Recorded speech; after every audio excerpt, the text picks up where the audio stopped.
Hola, bienvenidos otra vez a un nuevo capítulo de este canal de video Reflexionando con Alberto Olvera.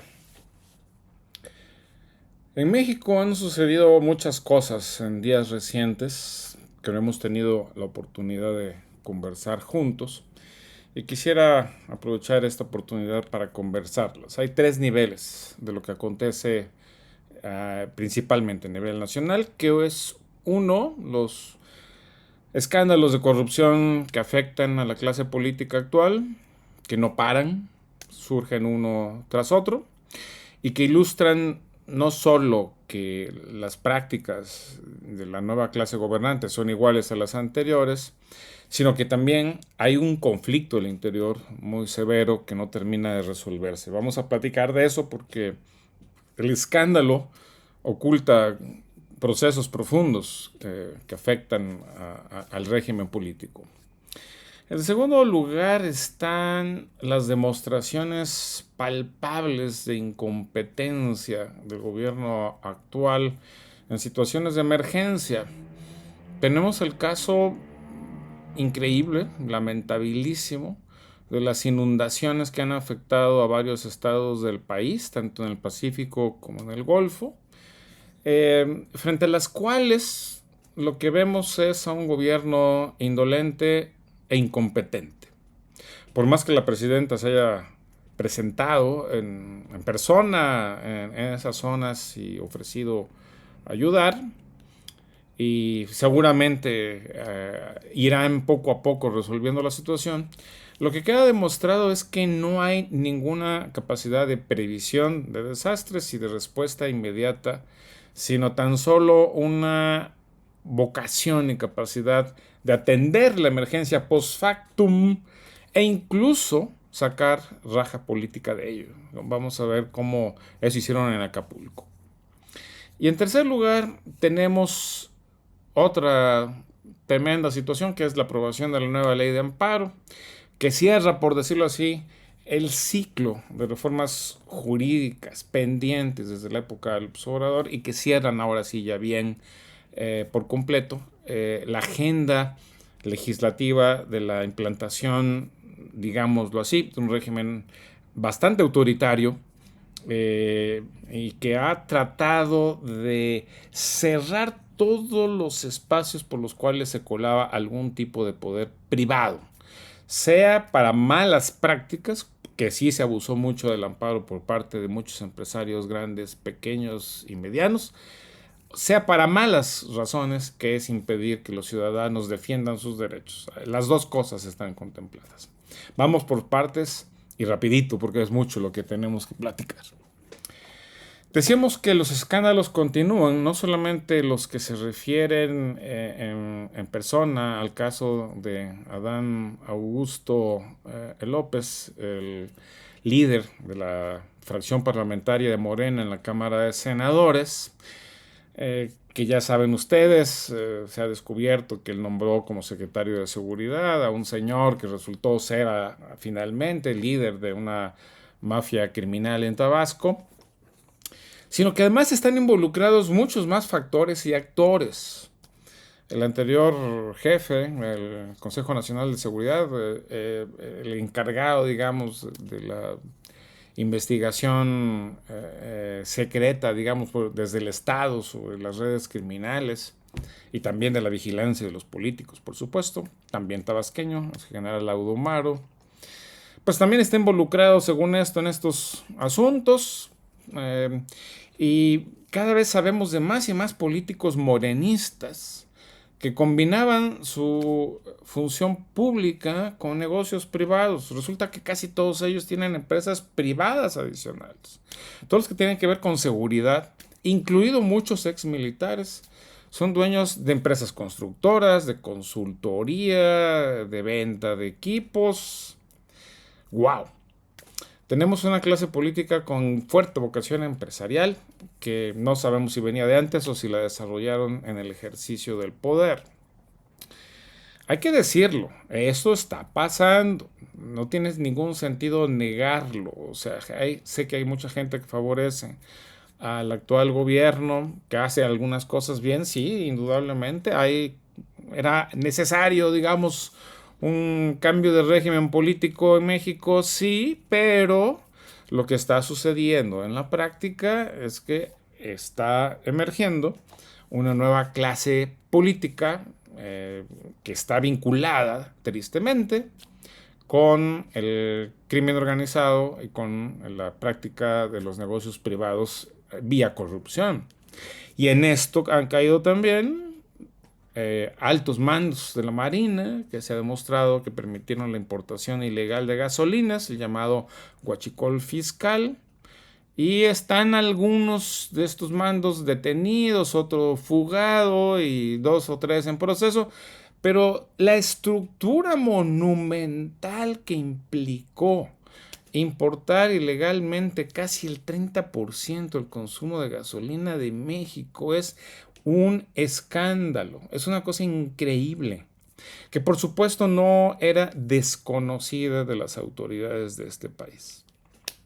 Tristemente esto involucra lo que ha salido de la luz pública, a la Marina, incluido el anterior secretario de Marina, que no ha sido procesado, pero también involucra al ejército, que está a cargo de las aduanas terrestres, por donde han pasado ferrocarriles completos cargados de gasolina también, y pipas por miles que también importaban gasolina ilegalmente. López Obrador entregó el control de las aduanas marítimas y terrestres a las Fuerzas Armadas, alegando que éstas no eran corruptas, que estaban a salvo casi de cualquier pecado. Bueno, ahora sabemos que no es así. No es así en ninguna parte del mundo. No son santos los militares por ser militares, ¿no? En absoluto son como cualquier otro ser humano y se comportan cuando tienen cargos públicos como cualquier funcionario público que no tiene control civil. Esto es muy lamentable porque nos habla de un hueco monumental en el ejercicio del poder. López Obrador siempre pensó que los controles al Poder Ejecutivo eran una forma de limitar la soberanía del Estado. No la soberanía de los funcionarios, no, la del Estado como tal. Y en base a eso justificó que se le otorgara tanto poder a los militares y a sus decisiones personales, que han sido en muchos sentidos catastróficas. López Obrador, sin embargo, hizo 2 cosas muy bien. Una, permitió el aumento de los salarios reales, el aumento del salario mínimo y de los demás salarios que se pagan en el país, después de 50 años de que estaban estancados. Eso es un gran mérito que hay que reconocer. También aumentó los subsidios, no necesariamente bien manejados, pero los subsidios han ayudado a mucha gente a salir de la pobreza, sí. No salir de la pobreza, a moderar su pobreza. Pero más importante que eso, mucho de esa política de subsidios se acompañó de un discurso de reconocimiento de la dignidad de los pobres. López Obrador le dio reconocimiento a los pobres, les dio un lugar, habló para ellos, los puso en el centro del discurso. No en el centro de la política realmente, pero sí del discurso.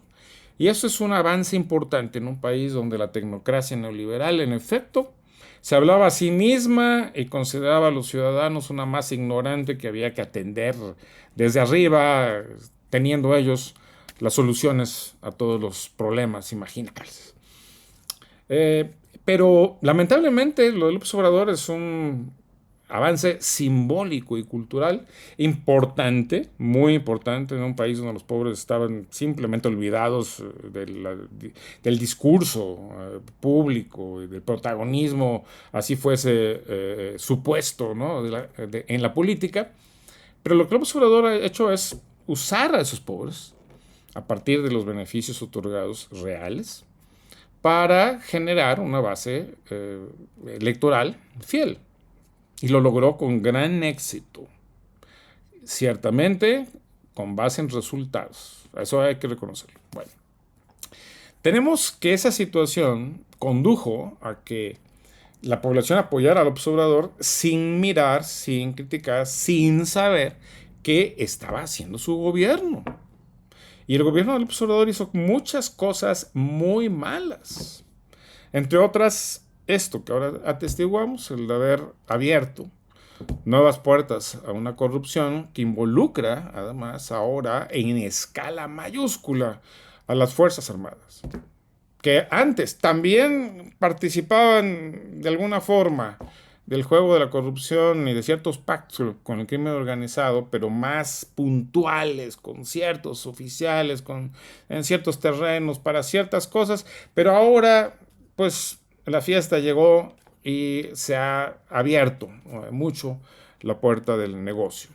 Junto con ellos, familiares cercanos al presidente López Obrador, que han sido los que han manejado muchos de los contratos que administraron las Fuerzas Armadas, de manera que tenemos hoy conciencia mucho más plena y una información muy pública sobre los excesos de ese gobierno que destruyen la supuesta superioridad moral de Morena como partido, que nos ponen en su justa perspectiva al presidente y a su equipo, que se vendían como santos laicos, como líderes civiles incorruptibles, cuando que en la práctica han fomentado simplemente la corrupción de otro nuevo sector y creado un nuevo sector de una burguesía nacida al calor de la corrupción.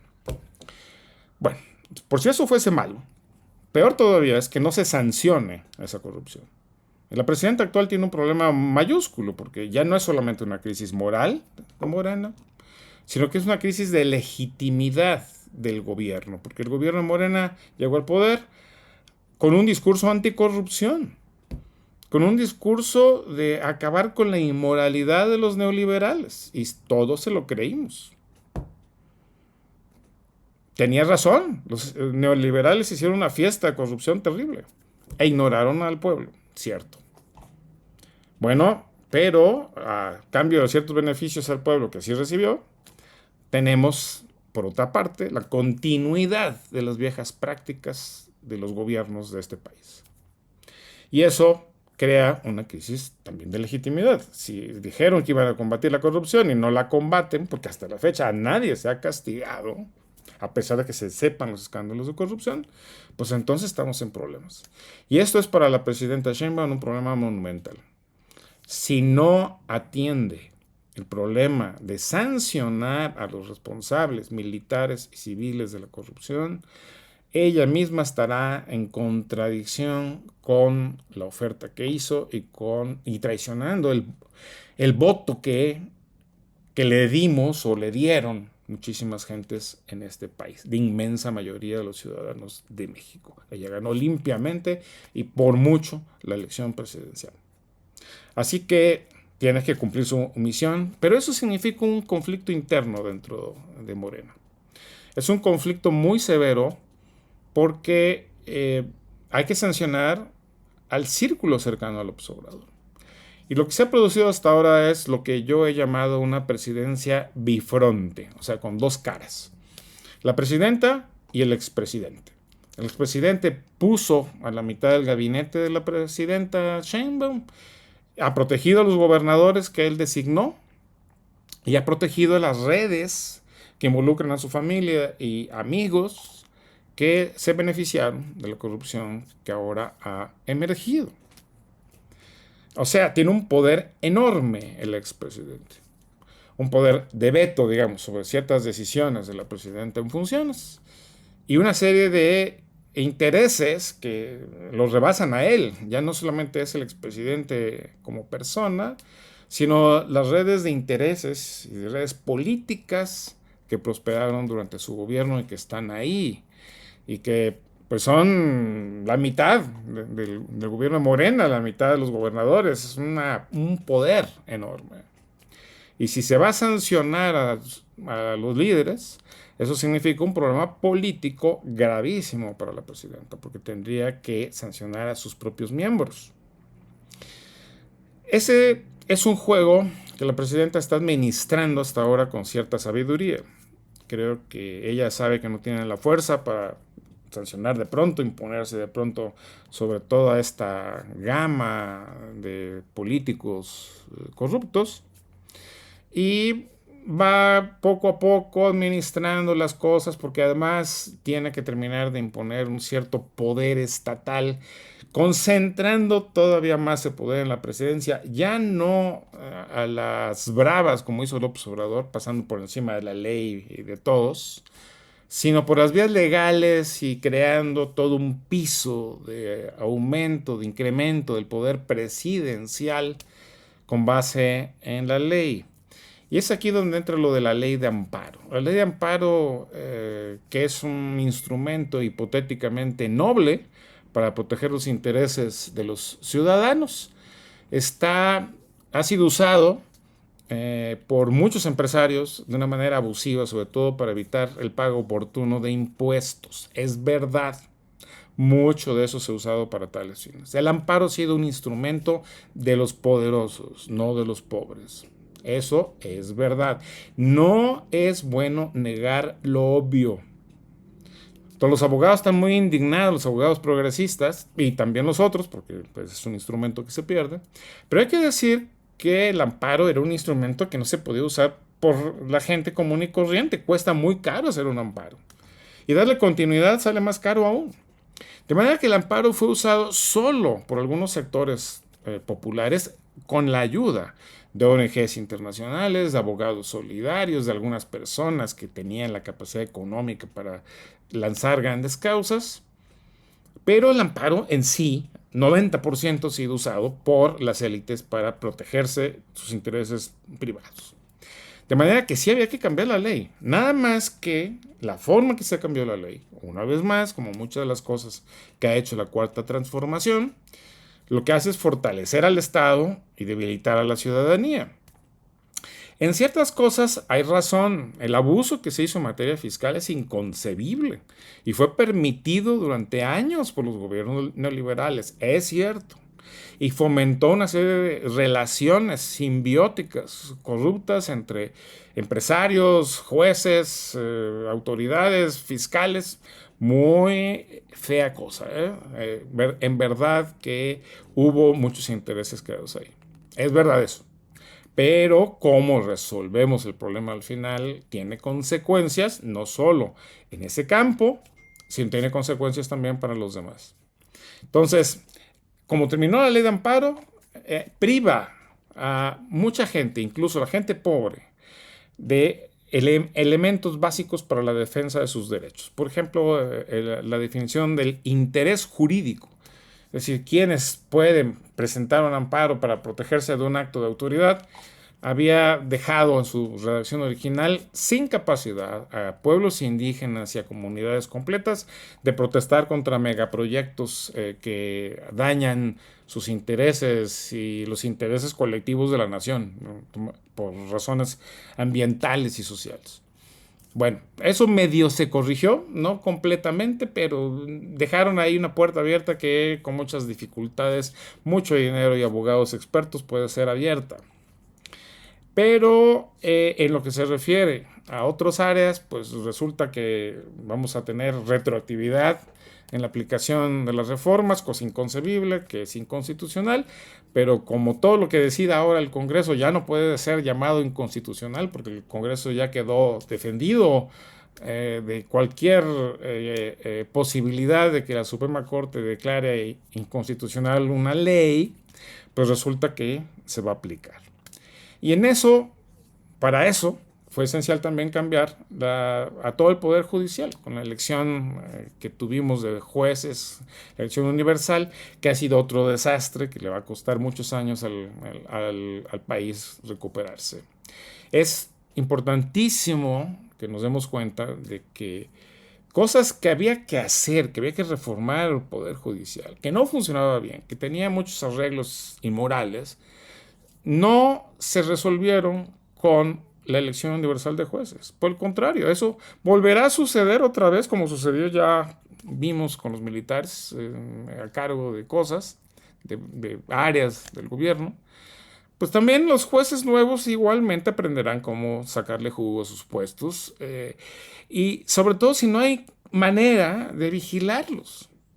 Y además de eso trajeron consigo pues una inexperiencia y en muchos casos una incompetencia monumentales que hará que la curva de aprendizaje de ese nuevo poder judicial sea larguísima. Entonces, tenemos esta sumatoria de leyes arbitrarias, poder judicial controlado políticamente, que dan lugar a un engrandecimiento, un mayor del poder presidencial formal, legalmente validado, al control ya directo desde el Poder Ejecutivo sobre el Poder Judicial y, por tanto, una situación en la cual los ciudadanos tenemos mayores dificultades para protegernos. Esto no significa, sin embargo, que estemos ya en una plena autocracia, ¿no? No. Es las condiciones que podrían derivar en ese resultado y que no sabemos en qué van a derivar, porque el problema interno en Morena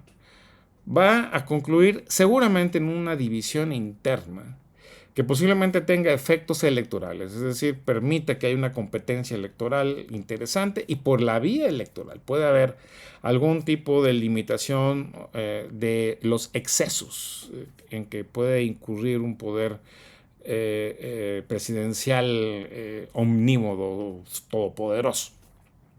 Eso no sabemos, eso es lo que viene en el futuro. Lo que sí es cierto es que con todo lo que ha pasado es necesario que pensemos ya que México necesita nuevos partidos, necesita nuevas formas de intervención de la ciudadanía en la vida pública y un espacio de crítica más abierto, más severo, más intenso, que obligue al Estado a sancionar los delitos. Lo que es inconcebible hoy es la impunidad, el descaro. La impunidad y el descaro le van a costar al propio gobierno si no los resuelve. Va a costar la pérdida de legitimidad. Así que estamos en una circunstancia transicional. Hoy día hay nuevos instrumentos que pueden fomentar el autoritarismo del gobierno federal y de los gobiernos estatales, una situación de flujo, de conflicto interno dentro del Estado, una debilidad inconcebible de los partidos de oposición que no sirven para nada, lamentablemente, y una sociedad que todavía está golpeada, digamos, por todo lo que ha venido pasando a nivel global y nacional. Tenemos que reaccionar los ciudadanos para impedir que el país se nos vaya de las manos. Difícil, ¿verdad? Pero esa es la tarea. Gracias y nos vemos en la próxima.